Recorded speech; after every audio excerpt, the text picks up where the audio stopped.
한국의 차기 항공모함 사업이 중형 항공모함으로 가닥이 잡히고 있습니다. 처음 한국은 경항모급으로 건조를 추진하였으나 중국의 항공모함 전단 구성과 일본의 대형 상륙함 추가 건조 등 동북아 정세에 맞춰 더욱 강력한 해군의 전력을 구상하는 것 같습니다. 한국의 애초 계획으로는 독도급 수송함 개조를 거쳐 F-35B를 운용을 목표로 진행했었는데, 그런데 이를 개조하는 비용이 신형함을 건조하는 비용에 맞먹는다고 판단하여 LPX-2라는 별도 사업으로 분리되었습니다. 하지만 2018년을 기점으로 해군이 항모에 대한 검토를 다시 수정하게 됐는데요. 중국은 이미 도입된 랴오닝함과 산둥함에 이어 신형 항공모함까지 건조 중인 상황인데, 여기에 일본까지 헬기 항모인 이즈모급을 경항모로 전환하여 F-35B를 운용하기로 하여 주변국의 항모 압박이 강해지고 있기 때문에 한국 해군도 이에 맞춰가야 하는 현실적 필요가 발생했기 때문입니다. 2019년 7월 대형 수송함 사업인 LPX-2 사업 소요가 확정되어서 장기 소요에 들어갔고, 2019년 8월에는 2024 국방중기 계획에 LPX-2가 포함되면서 중기 계획으로 앞당겨 진행하는 것이 확인되었는데요. 그런데 대한민국 해군의 각종 함선 운영 설계 기술과 운영 노하우를 전수해주는 영국의 박콕사에서 7만 톤급의 퀸 엘리자베스급 항공모함을 만들며 얻은 지식을 이용할 수 있는 7만 톤급을 추천했고, 한국 해군 측에서 이를 받아들였다는 것입니다. 또한 한국 해병대가 대형 상륙 헬기로 26대를 요청한 것으로 알려져 있는데요. 이는 증가하는 중국의 해상 전력에 맞서기 위해 미 해군의 보조 전력으로 한국은 대형 상륙함 2를 건조하고, 일본이 이즈모급의 다형도 운영모함과 후속함을 추진하고, 마지막으로 호주가 캔버라급의 함들을 모아 경항모 벨트를 구성한다는 것입니다. 이렇게 되면 최대 6척까지 늘어난 중국 해군 항모부대의 미 해군을 중심으로 일본이 전면을 막고, 수는 적지만 7만 톤급으로 규모가 큰 한국 해군이 중국을 견제하며 북한을 전담하고, 호주가 후방 지원을 맡는 형식의 전단을 구성하게 되는 계획을 갖추게 되는 것입니다. 이를 위해 미국 측에서도 한국 해군의 항모 개발에는 찬성이며 전자식 사출기인 캐터펄트까지 판매하려고 한 것인데요. 이런 내용과 잘 맞아떨어지는 것이 한국은 F-35B를 20대 구매를 추진하였으나 F-35B의 무장 장착 능력 등 효율성의 문제로 도입 재검토에 들어간 것으로 알려져 있습니다. 또한 한국의 이러한 결정 중 하나는 전편에 소개해드린 울릉공항의 역할 때문인데요. 울릉공항을 한국은 군사적으로 경항모급의 성능을 갖는 공항으로 추진하고 있습니다. 이렇게 되면 추후에 나오는 한국의 항공모함은 북한과 중국을 견제하기에는 경항모보다는 중형 항모가 더 효과적이고, 추후 한국의 7강구 주변 지역도 한국은 생각을 해야 하기 때문입니다. 그렇기 때문에 한국은 중장기적으로 중형 항모로 어느 정도 가닥을 잡은 것입니다. 또한 항공모함의 전자식 사출기 제작사인 제너럴 아토믹사가 한국에게 전자식 사출기 판매에 대한 긍정적인 답변을 한 것으로 알려져 있는데요. 퀸 엘리자베스급 항공모함 건조를 맡았던 박콕사 역시 전자식 사출기 도입을 한국에게 건의한 것으로 알려져 있습니다. 하지만 항공모함의 사출기는 워낙 비싼 물건이기 때문에 한국은 중형 항모 도입에 따른 예산을 최종 검토 중인 것으로 알려져 있습니다. 지금까지의 내용들을 종합해보면 한국은 7만 톤급 이상의 중형 항모로 결정을 했으며, 전자식 사출기 도입 여부에 따라 최종적으로 F-35B 도입 여부도 결정될 것으로 보이고 있습니다. 한국의 경제력을 감안할 때 항공모함을 보유한다면 항공모함 선체 유지비만 놓고 보면 파격적인 수준까지는 아닙니다. 엄청난 국방 예산을 사용하는 국가인 미국의 니미츠급은 많은 예산이 드는 항공모함 중 하나입니다. 하지만 7만 톤급 이상인 중형 항공모함은 한국 조선업체에서 제작할 수 있으며, 한 척당 예산 건조 비용은 현대중공업사 기준 약 5조 원 수준이라고 추산하고 있습니다. 한국의 조선기술이면 니미츠급이나 더 최신형인 제럴드 포드급도 결코 건조하지 못하는 것도 아닌데요. 니미츠급은 건조 당시 50억 달러, 하나로 약 6조 원 정도이며, 최신형 제럴드 포드급도 100억 달러, 하나로 12조 원 가량입니다. 한국의 1년 국방 예산이 50조 원으로 저 정도 예산을 쓰는데 정치적 부담은 있겠지만, 한국이 마음만 먹으면 결코 건조하지 못하는 것은 아닙니다. 항공모함 운영비는 건조 비용의 대략 10%가량이 드는 것이 일반적입니다. 세종대왕급 이지스 구축함의 운영비가 척당 약 800억 내외인 것을 감안하면 한국의 중형 항모 건조비는 5조 원이며 운영비는 약 5천억 원으로 파악됩니다. 그러나 한국의 항공모함을 운영하기 위해서는 호위 전단과 그에 맞는 무기가 필요한데요. 아직까지 대부분의 많은 부분 수입해야 하는 상황입니다. 그런데 중형 항공모함을 운영하기 위해서 우선 제일 중요한 문제는 함재기 기종입니다. 함재기는 항공모함의 생명이자 유일한 존재 가치라 해도 과언이 아닌데요. 함재기 기종 때문에 차크라 나로헤벳은 단순한 공갈 협박용 나로배 취급을 받고 있는 것과는 달리 미국 항공모함들은 전쟁 억지력이 있는 전략자산으로 평가받는 것입니다. 항공모함과 일반 수상전투함의 결정적인 차이는 함재기입니다. 세종대왕급 이지스 구축함은 대잠 헬기 2대를 탑재하지만 7만 톤급 중형 항공모함이라면 30-40대 정도의 고종익 전투기와 헬기를 탑재할 수 있습니다. 이들의 구입 비용만 해도 항공모함 자체값과 비슷하거나 더 비쌀 것이고 운영비도 이들 함재기에 연료, 무장, 정비 예산을 감안해야 합니다. 이런 점을 감안하면 지금 당장 한국이 중형 항모를 운영하는 것이 벅차다는 의견이 존재합니다. 하지만 한국의 항공모함 건조는 2030년대 초중반으로 예정되어 있기 때문에 앞으로도 10년 이상의 시간이 남아 있습니다. 그렇기 때문에 당장 한국의 국방 예산으로 모든 것을 단정짓기는 이르다는 것이 군 전문가들의 의견인데요. 그렇다면 한국이 추진하고 있는 7만 톤급의 퀸 엘리자베스 항공모함이 무엇인지 알아봐야 합니다. 퀸 엘리자베스 호는 한국이 도입하는 중형 항공모함 조건에 모두 부합하는 것으로 알려져 있습니다. 그렇다면 한국이 추진하는 중형 항공모함 조건과 어떤 조건이 맞아떨어지는지 알아보겠습니다. 영국이 30억 파운드 하나로 4조 3,500억 원을 들여 건조한 6만 5천 톤급 항모 퀸 엘리자베스호는 2017년 12월 진수했으며 2021년 완전한 실전 배치를 앞두고 있습니다. 1,400명 이상의 병력과 수직 이착륙 기능을 갖춘 F-35B를 비롯해 대잠 헬기와 공격 헬기 및 조기 경보 헬기 등을 탑재한 최신의 항공모함입니다. 스키 점프식 이륙 방식을 갖추고 있으며 약 40대의 F-35B 수직 이착륙 스텔스기와 지상작전용 기동 헬기 20대를 탑재할 수 있으며 대대급 해외 원전공 병력을 탑재하여 원전 타격단 임무도 수행할 수 있습니다. 그런데 영국의 퀸 엘리자베스호는 최신의 항공모함이지만 첨단 기술보다는 기존 방식의 안정성이 높은 기술력이 대거 들어가 있는데요. 군사 전문가들은 영국 해군이 건조한 최대 규모의 항모를 이미 퇴역한 일러스트급 경항모와 같이 가스터빈 추진 체계와 스키 점프식을 채택한 이유를 다음과 같이 설명했습니다. 첫째, 핵 추진 방식을 채택하는 경우 핵 연료 처리와 6만 톤 이상의 배수 톤수 항모 크기로 확대해야 하나 영국 해군의 재정 여력과 해외 군사작전 소요를 고려시 큰 부담으로 작용했는데 이에 항모 건조비 증가 부담을 줄이고 영국의 해외 원전작전 소요에 적합하도록 핵 추진 방식이 아닌 경제적이고 저렴한 영국 롤스로이스사의 가스터빈 방식으로 결정하였습니다. 둘째, 이착륙 방식입니다. 최초 건조 설계 당시에 미 해군은 차세대 제럴드 포드급 항모에 탑재하는 전자기 캐터펄트의 이륙 장치와 첨단 기어 착륙 방식을 채택하도록 제안하였으나 영국 해군은 우선 가격이 너무 비쌌고 다음으로 함재기를 이미 수직 이착륙기로 운영하던 경험에 따라 대규모 함재기를 이착륙시킬 필요성이 없기 때문에 기존의 스키 점프식으로 결정하였습니다. 셋째, 대규모 전원 공급을 다른 방법으로 대체했습니다. 만일 항모를 전자식 사출장치 또는 선배열 대공방어 레이더 체계를 탑재하는 경우 이들은 과거와 같이 기계 방식이나 유압 방식이 아닌 전자기 생산과 축적을 위한 대용량 모터나 변압기, 안전기 사용 등으로 메가와트 이상의 전원을 공급해야 합니다. 핵 추진 체계가 아닌 가스터빈 추진 체계에 의한 전원으로는 메가와트 이상의 전원을 주파수 변동 없이 안정적으로 공급하기에는 무리가 있습니다. 그렇기 때문에 퀸 엘리자베스호는 가용 범위에 전력만 사용 가능하도록 설계되었습니다. 넷째, 척수와 함재기 문제입니다. 우선 최초 퀸 엘리자베스급 항모 두 척 건조를 건조할 당시 주요 이슈는 수리, 훈련, 작전의 삼직제 개념의 해군 함정 작전 운영 개념을 고려하여 세 척이 필요하였으나 영국은 예산이 턱없이 부족하여 고민이었습니다.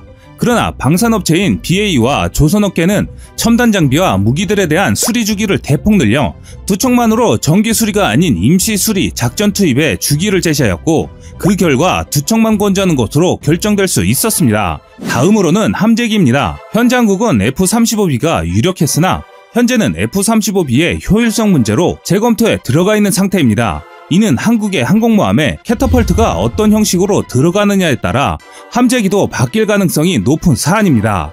영국도 항공모함 건조를 추진할 때 한국과 비슷한 비판의 소리도 있었습니다. 우선 예산 배정 자체가 어려워지자 항모보다 구축함과 프리킷함 필요성을 강조하여 항모 건조에 반대하고 있었습니다. 다시 말해 항모 호위 전력인 구축함과 프리킷함이 턱없이 부족한 상황에서 고가의 항모를 건조할 필요가 있는가라는 의문을 제기한 것인데요. 하지만 영국 해군은 당시 미 해병대가 대형 상륙강 스팜에 탑재하는 F-35B를 영국 해군 함재기에 동시에 탑재하여 연합작전을 실시한다는 개념을 채택하여 고가의 F-35B 보유 대수를 조정해서 문제를 해결했습니다. 이와 같이 영국 해군 내부의 항모에 대한 논란과 달리 대부분 군사 전문가들은 영국 해군의 퀸 엘리자베스급 항모 두 척 건조 결정을 비교적 성공한 사례로 평가하고 있습니다.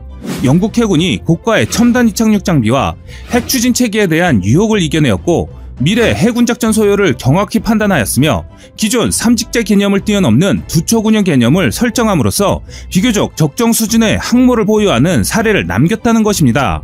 영국은 한때 스페인의 무적 함대를 격파하고 해가 지지 않는 나라로 불렸던 세계 제국이었습니다. 그리고 지금도 여전히 세계 3위의 해군력을 보유하고 있는 군사 강국입니다. 현재 한국의 경제 상황이나 군사력만으로 10년 이상의 앞을 정확히 내다볼 수 있는 사람은 그리 많지 않습니다. 그렇기 때문에 다른 나라의 성공 사례를 바탕으로 한국에 맞는 군사 시스템을 반영한다면 대한민국에게 필요한 항공모함이 탄생할 것입니다. 지금까지 세상의 모든 군사무기를 얘기하는 꺼리투브였습니다. 시청해주셔서 감사합니다. 구독과 좋아요, 알림 설정은 좋은 영상을 만드는 데 많은 힘이 됩니다.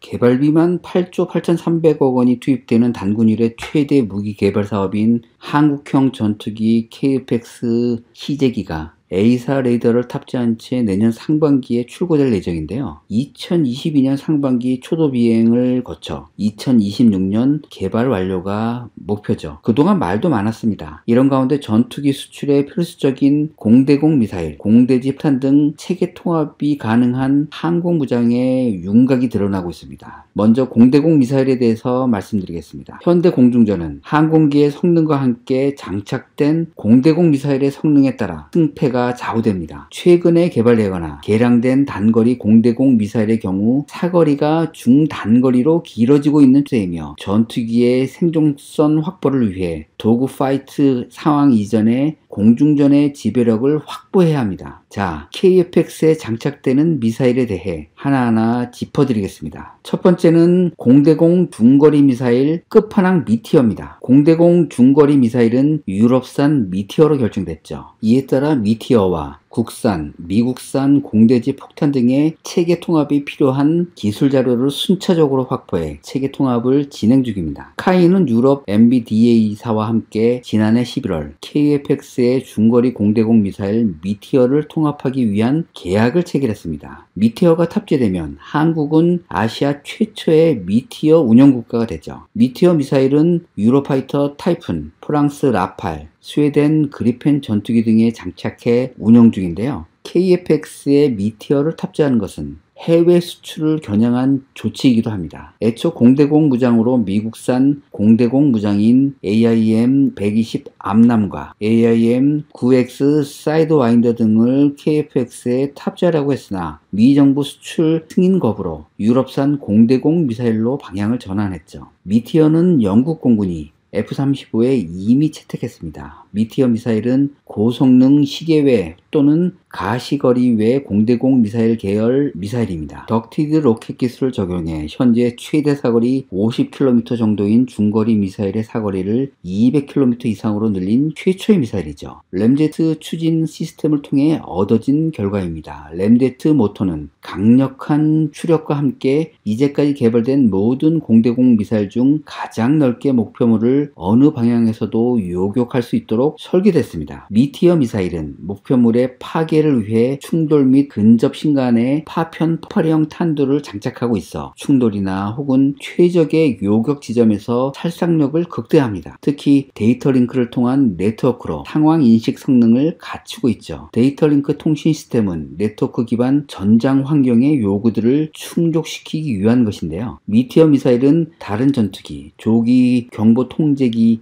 육지 및 해상 레이더, 미사일 자체의 전자 감시 장치 등 다양한 소스를 통해 목표물에 대한 정보를 계속 업데이트받아 최종 공격까지 전개합니다. 미사일의 앞에 장착된 능동 레이더 탐지기는 고기동 전투기, 소형 무인기 및 항공미사일까지 요격을 목표로 만들어졌습니다. 능동 X밴더 레이더 탐지기는 비행 최종 단계의 목표물을 조준하죠. 미티어 미사일은 추력 조절 장치를 내장한 램데트 엔진과 능동 레이더 탐색기의 조합으로 기동성과 확장된 사거리를 확보할 수 있습니다. 이 미티어 미사일에 대해서는 중국과 일본조차도 가슴앓이를 할 만큼 강력합니다. KF-X는 단거리 공대공 미사일로 독일 딜사의 사거리 25km의 IRIS-T를 선택했는데요. 미국이 기술 이전을 거부한 AIM-9X 사이드 와인더에 비해 사거리가 너무 짧습니다. 대한민국은 이에 대한 대응책으로 국산에 나섰는데요. 한국 차기 전투기 KF-X에 탑재할 공대공 미사일 국산화 착수라는 제하에 일본 언론의 보도를 먼저 살펴보도록 하겠습니다. 한국이 차세대 전투기 KF-X에 탑재할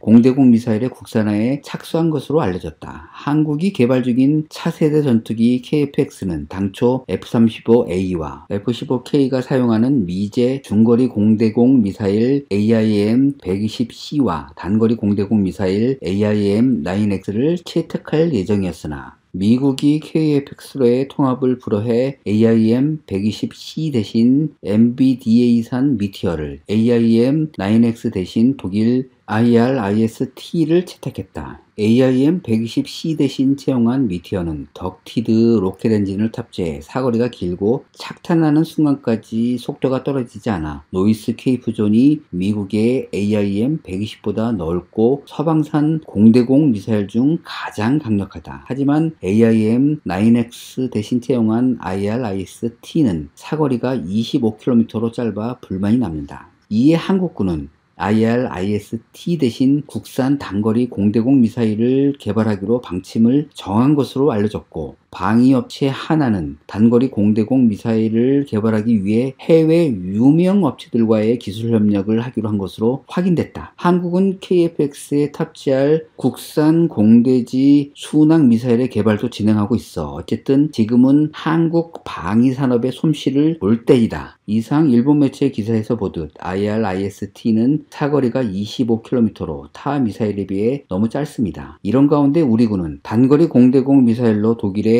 IRIS-T는 초도 물량만 집도입하고 이후 물량은 국산화하기로 방침을 정한 것으로 알려졌습니다. 독수의 군 관계자의 소식통에 따르면 최근 군은 IRIS-T를 초도 물량 40기만 사용하고 이후 물량은 국산화하기로 소요 제기를 진행하고 있는 것으로 파악됐습니다. 방위산업계 관계자는 소요 승인에 이어 방추위원회의 절차에 따라 향후 국내 개발이 확정되면 국방과학연구소와 탄개발업체, 체계통합업체 등이 컨소시엄을 이루는 형태로 추진될 것이라고 예상된다고 설명했습니다. 이에 대비해 방산업계는 이미 단거리 공대공 미사일 기술 준비 작업에 들어갔는데요. 업계에 따르면 주 하나는 최근 해외의 유럽 방산 기업과 손잡고 단거리 공대공 미사일 개발을 위한 기술 협력에 들어간 것으로 확인됐습니다. 해외 유럽 업체와의 제휴를 통해 단거리 공대공 미사일 개발에 성공한다면 향후 KF-X 수출 경쟁력 또한 크게 높아질 것이라는 평가입니다. 통상 전투기와 무장을 패키지로 구매하는 경우가 많기 때문인데요. 그럼 기술 협력에 들어간 해외 유럽 방산업체는 어디일까요? 이스라엘 업체라는 얘기도 들립니다.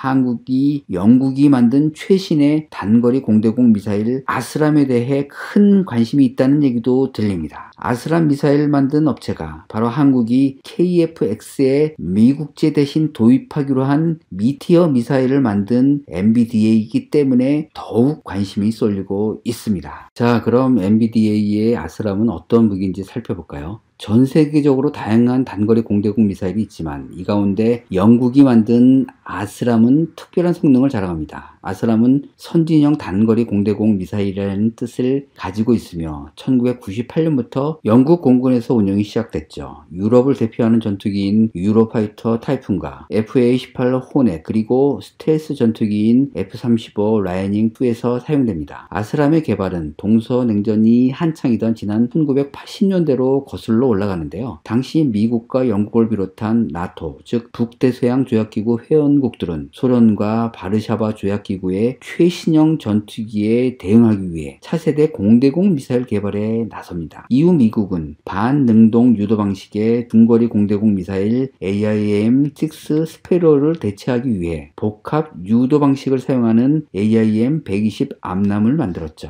반면 영국과 독일은 한 팀을 이루어 AIM-9 사이드와인더 공대공 미사일을 대체하기 위해 AIM-132 아스람을 개발합니다. 이렇게 개발된 아스람은 미군도 사용할 예정이었죠. 그러나 베를린 장벽 붕괴와 함께 동서냉전이 무너지면서 아스람 개발의 한 축이었던 독일이 떨어져 나갔고 미국 또한 자국 방위산업의 보호와 국방예산 문제로 아스람 대신 기존의 AIM-9 사이드와인더를 개량해서 쓰기로 합니다. 결국 아스람은 영국이 독자적으로 개발하게 되는데요. 이렇게 탄생한 아스람은 기존의 단거리 공대공 미사일들과는 달리 더 멀리 그리고 더 빠르게 정확하게 적기를 격추시킬 수 있었습니다. 아스람의 경우 AIM-9X와 IRIS-T에 비해 2배나 긴 50km 이상의 최대 사거리를 자랑하죠. 또한 대형 로켓 모터를 장착해 마하 3 이상의 빠른 속도로 비행하며 단거리 공대공 미사일 가운데 유일하게 발사 후 조준이 가능해 적기가 미사일을 회피할 작은 틈도 주지 않습니다. 현재 우리 공군은 F-15K 전투기에서 AIM-9X를 사용 중이며 향후 KF-X에는 IRIS-T를 운영할 예정입니다. 하지만 이들 단거리 공대공 미사일은 주변국인 중국 공군이나 일본 항공자위대가 운영 중인 미사일에 비해 성능면에서 동등하거나 혹은 조금 떨어지는 성능을 가지고 있다는 치명적인 약점을 가지고 있죠. 바로 이 때문에 우리 군은 주변국 단거리 공대일 미사일보다 성능면에서 앞서는 아스람에 큰 관심을 가지고 있는 것으로 전해지고 있습니다. 국산 항공기 수출과 미래 전장에 대비하기 위해서는 고성능 단거리 공대공 미사일의 운영이 꼭 필요한데요. 바로 아스람이 IRIS-T의 대안으로 부각되고 있는 것이죠. 최근 해외의 한 유럽 방산업체와 손잡고 단거리 공대공 미사일 개발을 위한 기술 협력에 들어간 것으로 확인됐다는 일본 매체의 보도처럼 그 업체가 영국 업체인 MBDA인지 확인된 것은 아니지만 IRIS-T보다는 강력한 단거리 공대공 미사일을 KF-X에 장착한 것은 확실합니다. 아스람을 도입하던 아니면 MBDA와 협력해 새로 개발하던 현재 도입 중인 스텔스 전투기 F-35A와 국산 경공격기인 FA-50 그리고 KF-X에 장착한다는 계획입니다. 자, 그럼 지금까지 단거리 공대공 미사일을 세워봤는데요. 다음 편에서는 공대지 미사일과 초음속 미사일에 대해 알아보겠습니다. 제 2부를 기대해주세요.